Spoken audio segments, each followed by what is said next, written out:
విను, రాజీవ్ సిన్హాకి అన్ని పెద్ద ప్రాజెక్టులేవమని నేను చెప్పాను కదా. ఆ ఆర్డర్ని ఈ క్షణం నుంచి రద్దు చేస్తున్నాను. వాడి అన్ని ప్రాజెక్టులు వెంటనే ఆపేయండి. అవును, ఇప్పుడే. ఆపండతన్ని. వాడు చెప్పింది నిజమైతే మనం పూర్తిగా నాశనం అయిపోతాం. రిలాక్స్ మామ్, అవతల లైన్లో ఎవరూ లేరు. ఇలాంటి బిచ్చగాళ్ళు 4 రూపాయలు సంపాదించేది కూడా ఇలాంటి యాక్టింగ్ చేసే. ఇషాన్, నీకు వెళ్ళిపోవాలనిపిస్తే వెళ్ళిపో. నేను మాత్రం బాధపడను. మా అక్క బావ నేను చాలా గౌరవిస్తున్నారా? ఓయ్ బిచ్చగాడా, ఏమైంది? కాల్ రాలేదా? మోసగాడా. కూల్. వాళ్ళ చిన్న నాటకం ఇంకా కొనసాగుతోంది. హీరో ఇప్పుడే ఎంట్రీ ఇచ్చాడు. అసలు బ్లాక్ బస్టర్ ఇంకా మొదలు కావాలి. టెన్షన్ పడుకో, నేనున్నాను.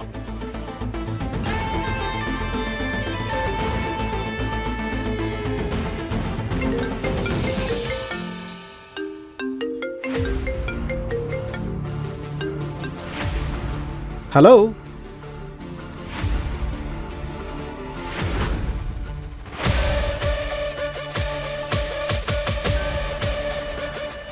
ఓయ్ పనికి మాలిన వెదవా, నేను సంతోషంగా ఉండడం నీకు అస్సలు ఇష్టం ఉండదు కదా. అప్పుడు నా వెంట పడ్డావు, ఇప్పుడు నా చెల్లిని అడ్డం పెట్టుకొని నాపై పగ తీర్చుకోవాలని చూస్తున్నావు.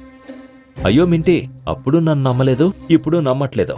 నీ స్థిరమైన అభిప్రాయానికి నిజంగా సెల్యూట్. అదే తప్పుని మళ్ళీ మళ్ళీ చేయడంలో నీకు గోల్డ్ మెడల్ ఇవ్వాలి.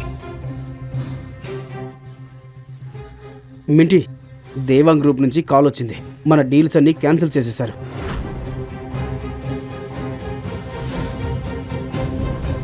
ఏంటి?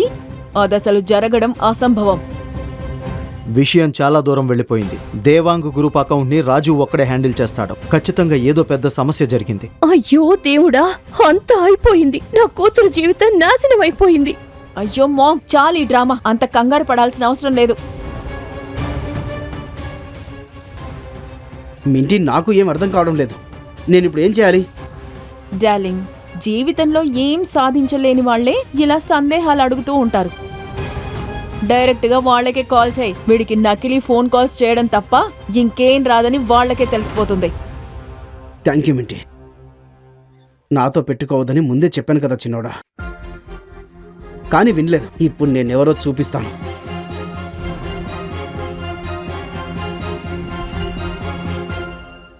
అత్తయ్య గారు, మీ అల్లుడు ఢిల్లీ రియల్ ఎస్టేట్ ప్రపంచానికి రాజు. రాజు ఎవరో దారిన పోయేవాడు వచ్చి నన్ను కిందకు లాగలేడు. మీరు రాజీవ్ సిన్హా అత్తగారు. మీకైనా మీ కూతురికైనా ఏమీ జరగనివ్వను.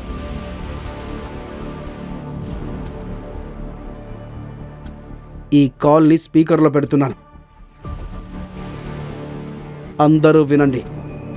అవతల నుంచి ఒక్కసారి ఫోన్ లిఫ్ట్ చేస్తే వీడి పరువు ఇక్కడే మట్టిలో కలిసిపోతుంది.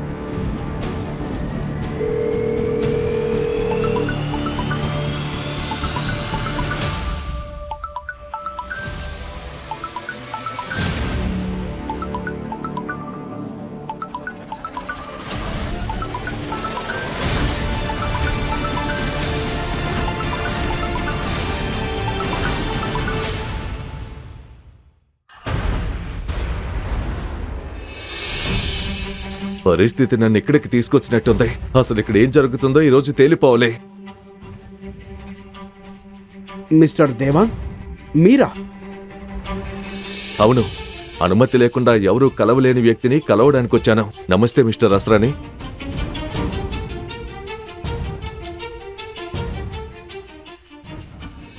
సార్, మీకిదని తెలుసా? తెలుసా మాత్రమే కాదు, ఎంతో గౌరవం కూడా ఉంది.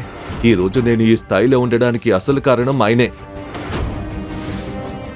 నా ఎదుగుదల అంతా ఆయన వల్లే సాధ్యమైందే. మిస్టర్ దేవాంగ్, నాకేమీ అర్థం కావడం లేదు. ఎన్నాళ్ళు నీకు వచ్చిన ప్రతి డీల్ నీ సామర్థ్యం వల్ల కాదు, నువ్వు ఎదగాలని ఆయన కోరుకున్నారు కాబట్టే వచ్చిందే.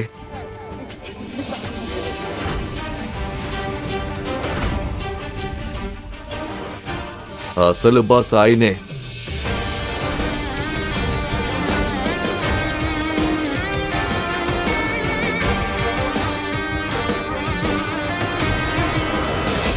లేదు లేదు, ఇది అబద్ధం. అసలు ఇది నిజం కాదు. అతను రోడ్డు మీద అడుక్కుంటూ ఉండడం నా కళ్ళతో నేను చూశాను. ఏమన్నారు? రోడ్లు మారాయి మింటి, కానీ నీ ఆలోచన మాత్రం ఇంకా మారలేదు. మిస్టర్ అస్రాని, నన్ను క్షమించండి. ఈ రోజు నా దగ్గర ఉన్నదంతా మీ వల్లే. అది ఈ రోజు పోతే దానికి కారణం రాజీవే. ఏంటి ఈ నాటకం అంతా? ఒక్కొక్కరిగా వచ్చి మమ్మల్ని తప్పు అని నిరూపించాలనుకుంటున్నారు. చాలు, ఈ డ్రామా ఆపండి. ఇదంతా ఈ బిచ్చగడు ముందే ప్లాన్ చేసిన మరో మోసమే. వీన్ని హీరోలా చూపించడానికి ఆడుతున్న ఆట. వీన్ని బయటికి గెంటేయండి. సార్, మా కుటుంబ పరువుతో ఆటలాడుతున్నాడు. ఇతను ఒక బిచ్చగాడు. వీడికి అసలు హోదా ఏంటి? బయట గెంటేయండి. ఒక మనిషి విలువను డబ్బు నిర్ణయించదు, అతని మనసు, అతని ఉద్దేశం నిర్ణయిస్తాయి. అదే నేను కూడా చెప్తున్నాను సార్. వీడి ఉద్దేశాలే చెడ్డవి. బయట గెంటేయండి. కాదు, ఈ రోజు ఉద్యోగం వదిలి వెళ్ళేది నువ్వే.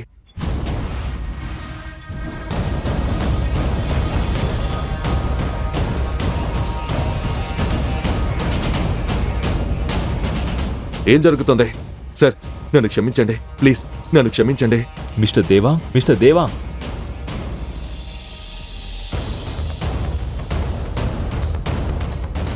వరుణ్, వెంటనే అన్ని హాస్పిటల్కి తీసుకెళ్ళండి.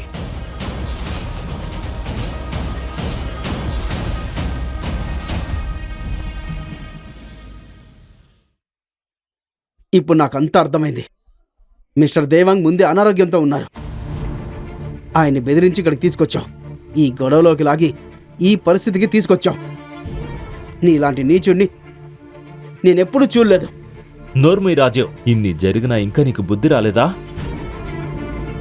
సార్, వీళ్లతో మాట్లాడడం వృధా. మనం వెళ్దాం.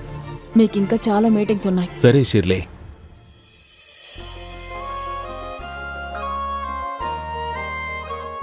జియా, నీ ఫోన్ ఇవ్వు.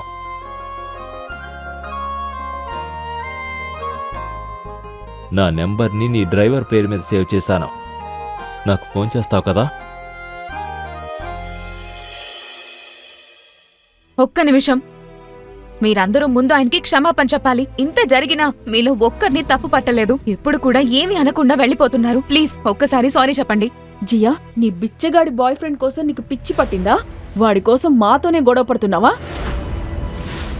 అరే జియా, మేమెందుకు వాడికి సారీ చెప్పాలి? సారీ చెప్పాల్సింది నువ్వే. ఈరోజు నువ్వు మమ్మల్ని పరాయి వాళ్ళలా చూసావు. ఏ కూతురు తన తల్లితో ఇలా ప్రవర్తించదు. షిర్లీ, నా మీటింగ్స్ అన్నీ క్యాన్సిల్ చేయి. జియాకి ఇప్పుడు నేను అవసరం. Okay sir.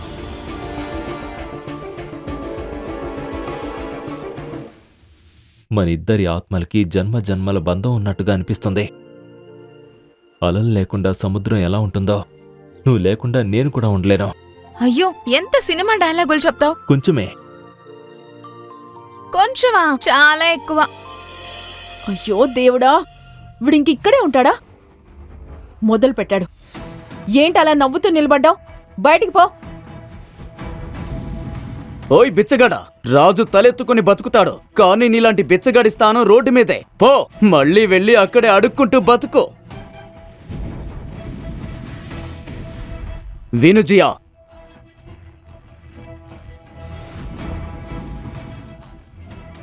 ఈ రోజు నుంచి మీ కుటుంబం మా నాన్న దగ్గర తీసుకున్న అప్పు మీద ఉన్న వడ్డీ మొత్తం మాఫీ.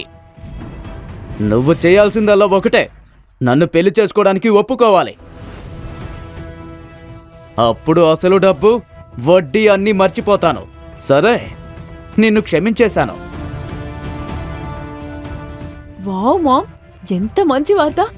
మన అప్పులన్నీ తీరిపోతాయి. మామ్, ఒక్కసారి ఆలోచించండి.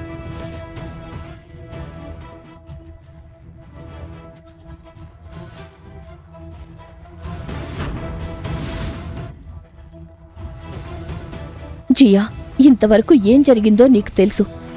జయరాజ్ ఇప్పటికీ నిన్ను పెళ్లి చేసుకోవడానికి సిద్ధంగా ఉన్నాడు. నీకోసం కాకపోయినా కనీసం నీ అమ్మ కోసమైనా ఒప్పుకోమ్మా, ప్లీజ్.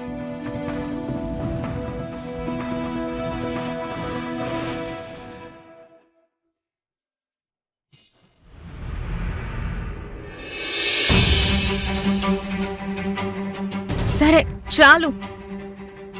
ఇక ఏడవడం ఆపండి. చూసారా, నేను ముందే చెప్పాను కదా, చివరికి ఏం జరిగినా నా కూతురు తన అమ్మ మాట వింటుందని. కంగ్రాట్స్ జయరాజ్, చిన్నప్పటి నుంచి కన్న కల చివరికి నెరవేరబోతోంది. ఇక పెళ్లి కొడుకుగా గుర్రం ఎక్కడానికి రెడీ అవ్వు. సార్ వెళ్దాం.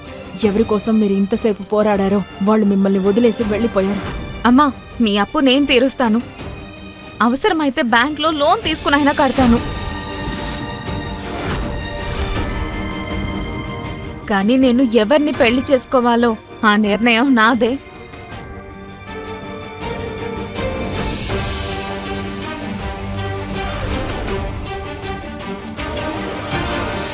అతను దొంగైనా బెచ్చగాడైనా ప్రపంచంలోనే అత్యంత ధనవంతుడైనా నాకు తేడా లేదు.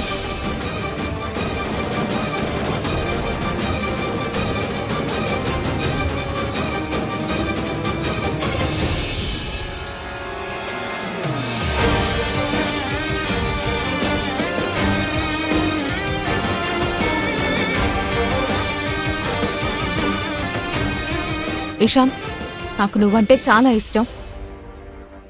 ఒక్క రోజులో నువ్వు నా కోసం చేసింది ఇప్పటి వరకు ఎవ్వరూ చేయలేదు. విను ఆశా ఆంటీ, ఇంతవరకు నీకు చాలా గౌరవం ఇచ్చాను, కానీ ఇప్పుడు నా సహనం పూర్తిగా అయిపోయింది. నాకు ఏది కావాలంటే అది బలవంతంగానైనా దక్కించుకుంటాను. బలవంతంగానా? అవును, బలవంతంగానే జియాను ఎత్తుకెళ్ళి నా బానిసలా పెట్టుకుంటాను. మరి మీరు చూస్తూ ఉండడం తప్ప ఇంకేమీ చెయ్యలేరు. నిజమైన మగాడు తన బలాన్ని ఒక ఆడపిల్ల గౌరవాన్ని కాపాడడానికి ఉపయోగిస్తాడు, లాక్కోవడానికి కాదు. ముందు వెళ్ళి నీ నాన్నను అడుగు, నువ్వు నిజంగా మగాడివేనా అని. జియా తల మీద ఒక్క వెంట్రుకైనా హాని జరిగితే నిన్ను బూడిద చేసి గాల్లో కలిపేస్తాను. నువ్విక్కడికి ఆటోలో వచ్చావు, కానీ ఇక్కడి నుంచి ఎలా వెళ్తావో తెలుసా? మా నాన్న ఈ రాయ్ బరేలీ మొత్తానికి గాడ్ ఫాదర్. నీ కళ్ళ ముందే జియాను ఎత్తుకెళ్తాను, నీ చితికి నిప్పు కూడా ఇక్కడే పెడతాను.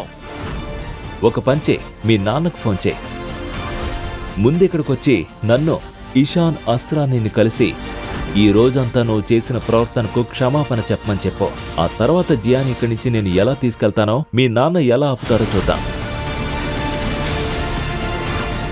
ఏంట్రాన్నావు? అక్కడే ఉండు, కదలదు.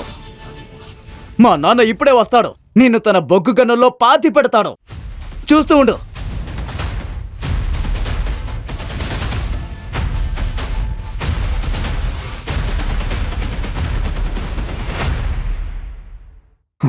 హలో డాడ్, నేను ఆశా ఇంట్లో ఉన్నాను, వెంటనే ఇక్కడికి రండి. ఏం జరిగిందిరా? డాడ్, మీరు వెంటనే రండి. అసలు ఏం జరిగింది? డాడ్, నేను ఆశా ఆంటీ ఇంటికి జియా ఎక్కడుందో అడగడానికి వచ్చాను, కానీ ఇక్కడ ఒక చెత్త పురుగు దొరికాడు. నాపై చెయ్యి కూడా చేసుకున్నాడు. పైగా మీరు ఎవరైనా సరే, ఈ ఊరికి బాస్ అయినా సరే, తనని ఏమీ చేయలేరని అంటున్నాడు. మీరు వెంటనే రండి డాడ్. ఈ ఊర్లో కొత్తగా పుట్టిన ఈ కుర్రాడెవడరా? తన పేరునే ఈ భూమి మీద నుంచి చెరిపేయాలనుకుంటున్నాడా? చెప్పు, ఈ ఊరికి అసలు బాస్ వస్తున్నాడని. చాలా రోజులైంది రక్తంతో హోలీ ఆడి, ఇప్పుడు అసలు ఆట మొదలవుతుంది.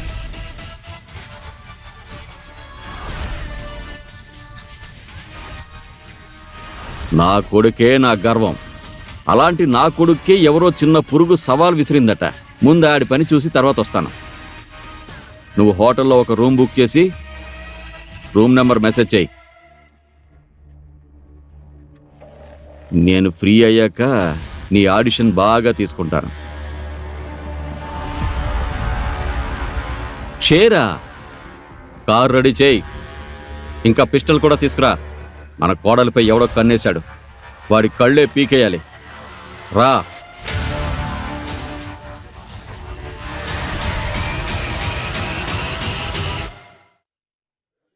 బొగ్గు గన్ల శాఖ మంత్రి జేతేమలాని గారికి కాల్ కలుపు. షూర్ సార్, 2 నిమిషాలు.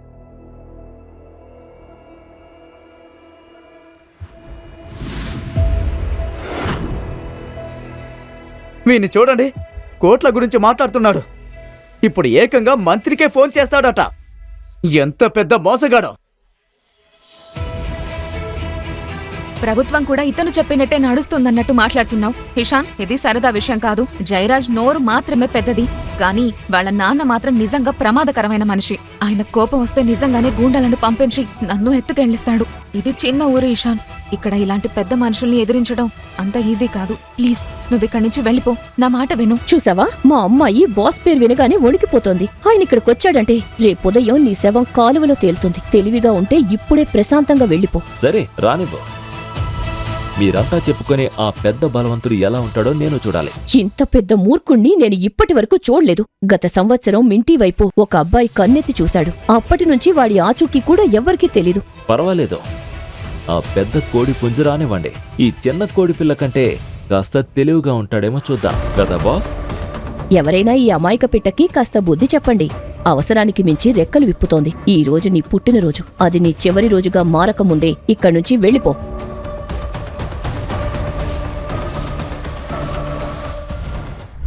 ఇలాంటి కథలు మరిన్ని వినాలనుకుంటున్నారా? అయితే కింద ఉన్న లింక్ని క్లిక్ చేసి పాకెట్ ఎఫ్ఎం యాప్ని ఇప్పుడే డౌన్లోడ్ చేసుకోండి. మరిన్ని అద్భుతమైన కథలతో మళ్ళీ కలుద్దాం.